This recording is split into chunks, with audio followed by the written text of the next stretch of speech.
Are Arsenal looking to bring in Douglas Luiz this transfer window? Yes, people, welcome back to another Arsenal transfer news video. As always, if you want to be kept up to date with daily Arsenal transfer news vids, this is the place for you. You have to subscribe down below on my road to 5,000 subscribers, and make sure you hit the bell notification button so you never miss a future video on this channel. And please let me know your thoughts in the comment section on Douglas Luiz. I'd love to hear it. Let's get straight into the tweet brought today by Transfer News Live, stating this: Arsenal and Tottenham will battle it out to sign Aston Villa midfielder Douglas Luiz. The player wants Arsenal. The source is Football Insider. This isn't really new news. Obviously, we know Arsenal's interested in Douglas Luiz. This came about probably last summer, really, when we know Arsenal tabled 2 deadline day bids. I think 3 in total, and Aston Villa didn't accept any of them and kept the player, and the player re-signed his contract. Well, it seems Arsenal looking to get Douglas Luiz again. We obviously don't want to spend an awful lot of money, given Arsenal already spent over 200 million in this window. But he is a player that is suited to the Premier League, has got experience, and can be a real good backup in defensive midfield. The thing is, right now, will Arsenal sign him? Because we know Arsenal already brought in 4 players, David Raya being that 4th. We're looking for a 5th potentially, and that will be a versatile attacking player. If Arsenal do bring in a versatile attacking player and Douglas Luiz as well, you're looking at 6 incomings this window. And Douglas Luiz will cost at least 20 to 30 million in my eyes. So I'm looking at it from there and thinking, is he the type of profile we need to bring to this football club? I have no doubt in Douglas Luiz's ability. No doubt whatsoever. I think he's a really solid player. Especially for Aston Villa, a team that under Unai Emery has gone leaps and bounds. Douglas Luiz has been a massive part of that, in the heart of that team, in defensive midfield. But another part of me also believes, right, do we need a defensive midfielder?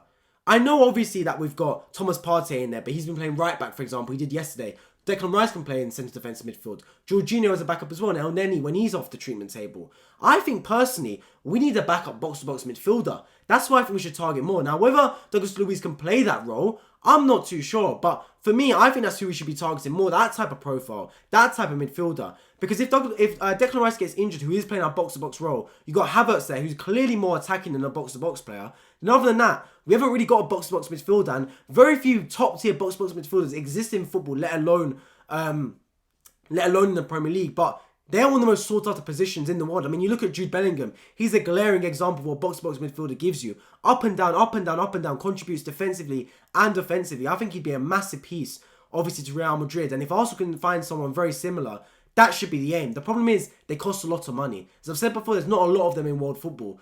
I don't think Douglas Luiz is a box-to-box midfielder. So our plan for Arteta is either sign a box-to-box midfielder, which will cost an awful lot, especially a top-tier one, or you get a defensive midfielder or attacking midfielder and convert them to a box-to-box. Just like he did with Granit Xhaka, who was a defensive midfielder that got converted into a box-to-box midfielder. So I don't know whether he assumes Douglas Luiz can play that box-to-box role. We know Douglas Luiz can contribute going forward. He's done it at times. I remember last season at Tottenham, he played amazing for Aston Villa, scored a goal in fact. That was him going up and down the pitch. So he's definitely can play further forward, Douglas Luiz. I'm not sure whether he needs to be coached into that role, and it will take some time to implement. But if Douglas Luiz can play that box-to-box role, it could be a really good signing for Arsenal for 30 million or so, if that's the case.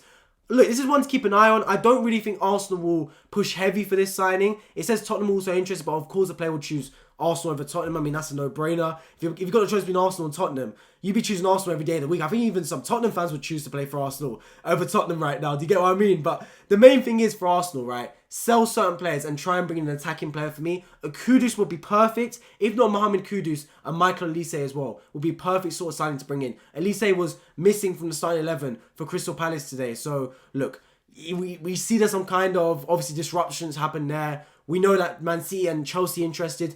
What does the future hold in store for Michael Olise? Can Arsenal be a club to swoop in and potentially get his signature? I'm not too sure, but that should be the type of player we should be looking at. But look, at the same time, outgoings are what's required. If Arsenal can sell efficiently, we can raise a lot of capital this window.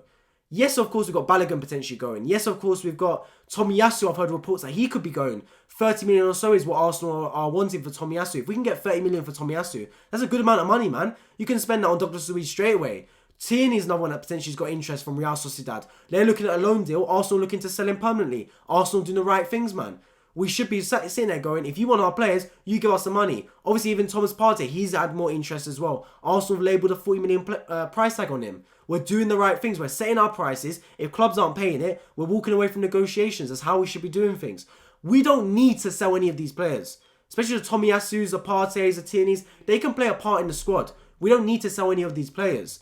So if we are to sell them, the money's got to be given up front and got to be given to a good amount. So I think Arsenal playing this game to a perfect standard right now, setting the price tag, and hopefully we can sell certain players. Look, other players like the Rob Holdings, the Cedric Suarez's, the Nicolas Pepes, they just need to go. Don't worry about price tag. Don't worry about trying to get a great deal for them. Just get those players off the wage bill, in my opinion. But the other players like the Tomiyasus, the Tierneys, the Thomas Partey, etc., the Eddie Nketiahs. These are players that can genuinely contribute to a side. Balogun as well. They can contribute to an Arsenal team. We shouldn't just be giving these players away for nothing. We should be setting a good price tag for them. And if the price is stumped up, if the money's been given up front for these players, then you sell them and you reinvest it wisely. Obviously, there's 3 weeks to go this transfer window, so I do expect more movement regarding Arsenal. Let's see what they do. I do expect us, of course, to sell before we buy. Raya will be announced in the next couple of days. That's for an absolute fact. I know that for sure. He will be in the squad going into the game in Crystal Palace. Let's see what happens there, because then you have two top-tier goalkeepers in Aaron Ramsdale and David Raya. Let's see who gets a nod to start for Arsenal Football Club. I can't wait to see what Mikel Arteta does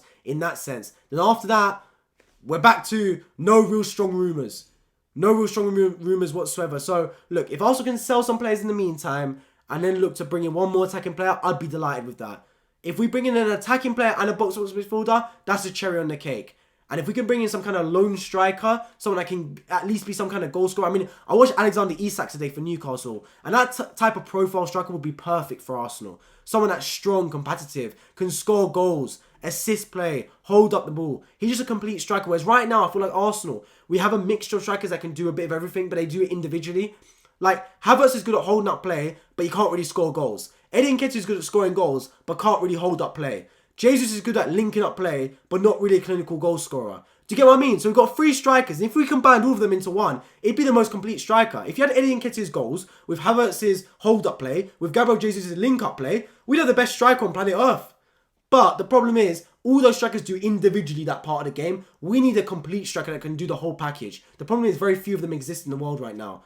I'm just so bummed that we didn't go for Alexander Isak from Real Sociedad. I know we were linked. Arsenal fans were tracking his car in London or something.